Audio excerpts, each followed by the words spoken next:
Hey friends, welcome back to Bible Fun with the Duns. Today we read Deuteronomy chapter 14. In my Bible it sections it off and gives it little passage titles. And so my Bible says the first part's about forbidden practices, and then about clean and unclean foods, and then about a tenth for the Lord. So the first part is talking about forbidden practices, and it tells them don't shave your head when you're in mourning, and don't take on these rituals. And it's because that's what the pagans were doing. That's what the Canaanites were doing. That's how they would mourn. And so here God is saying, you're not to look like any other people group. You're not to look like the people around you, even in the things that you think may be harmless. You are supposed to be set apart and different. And then that thing continues even in what they eat. And so y'all know we film this usually the day before. We just had Wednesday night service, and my preacher just had some really good stuff to share. And we studied Deuteronomy chapter 4. If you don't go somewhere on Wednesday night really is my very favorite service, I think. I really like that. I love Sunday and I love corporate worship. It's its own feel, but Wednesday night I drag in wet like a drowned rat. I bring my own drink, or you can eat at church. And then we just sit, and it's a laid back Bible study, and I learned so much. And so tonight, as we were studying Deuteronomy chapter 4, Dust was talking about how, we have to remember these Israelites, these people, God's people, have been wandering in the desert, and they literally have been in the presence of God nonstop. He stayed ahead of them as a pillar of cloud and a pillar of fire. And so literally they had like a physical manifest thing to look at and know, hey, that's Yahweh, that's God right there leading us. And he literally led them step by step. And as God and Moses are preparing them to go now and to live in the promised land, it's going to be different. It's not going to be that same. They're not going to wander. They're going to get their plots of land, and they're going to settle, and things are going to look different. And so God wants to prepare them, and he wants to give them a way to continually lead them throughout every single day, step by step. They're not wandering in the wilderness, but they're going to have to figure out what it is to be followers of the way in this promised land that God's been saying that they were going to live in. And then this last part, he's talking about giving a tenth for the Lord. I think this chapter is really good, a good reminder of God's provision. He provides for us step by step, every single day. Everything that we have is gift. And so by returning some of it back to him is that reminder to us that he is the giver of all the things. It reminds us, and it keeps our heart aligned with him. And then something really I took notes on tonight. Israel's devotion to God as a nation was supposed to be the thing that separated them. This is important to God.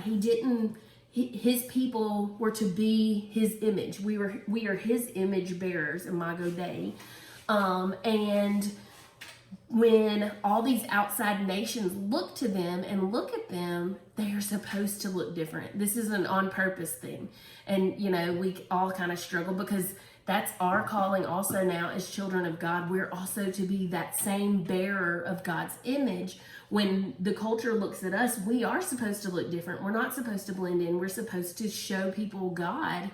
And so when we start looking more like the world, when the Israelites start looking more like the world and the culture around them, that's a problem. And so God says, let's keep that in check.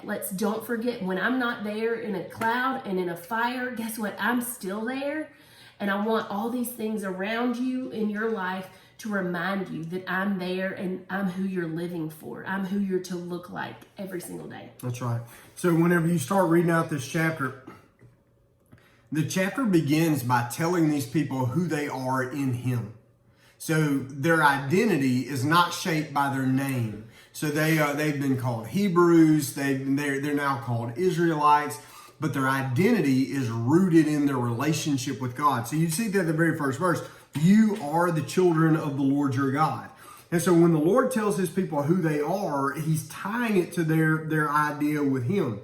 And so they're not to imitate the practices, the culture, and the standards of the world they live in. They're supposed to imitate the practice, the culture, and the standards of the Lord their God. Now, let me illustrate it to you like this.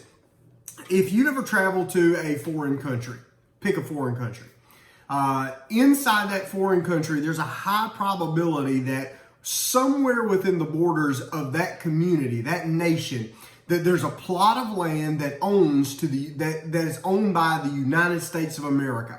That is called an embassy. Now, that embassy does not exist within the 50 states of the United States. It exists in foreign countries. Now, we also give properties like this to other nations that are sending delegates and representative to our country. But when you go to a foreign country and you walk onto that property, let's say it is Italy, okay? So you're in Italy. You're following Italian laws. You've got Italian customs. You've got Italian ways. Everything is Italian. But when you walk through the front gates of the embassy that is the United States, you are now, even though technically on the same dirt that's owned by the land of Italy, this one piece of property is now completely run by the United States of America. It's governed by our laws and our leaders and our place and our stuff. This is our country within the country. So the ambassador who lives there at the embassy, who represents our nation, speaks for our nation, represents our nation, even though he's living in foreign land. Put this in the mind of the Israelites, who are the children of God, moving into a land that's occupied by pagans all around. And he says, I'm going to set up a community inside other communities inside the world, but this community is going to operate by separate standards. So the law that God gives his people is explicit instructions on how his people are to worship him. So when an Israelite broke the law, they had no excuse based on ignorance. They knew God's law. It was on their mouths. They could recite it. It was in their minds. They had heard it. It had been in their ears. Their parents had talked about the Lord when they rise up, when they lay down, when they walked along the road. Everything was centered around the Lord. So you could ignore God, but at this stage, they were not ignorant of him. So notice how the next two pieces of this puzzle come down to the food they eat and the tithes they give. Now, a tithe is a 10%. Now, here's the two things you need to remember. God has always used food as a way to test his people. Go all the way back to the Garden of Eden. In the Garden of Eden, Adam and Eve were able to eat of every fruit of every tree in the whole garden except for one, the tree of the knowledge of good and evil.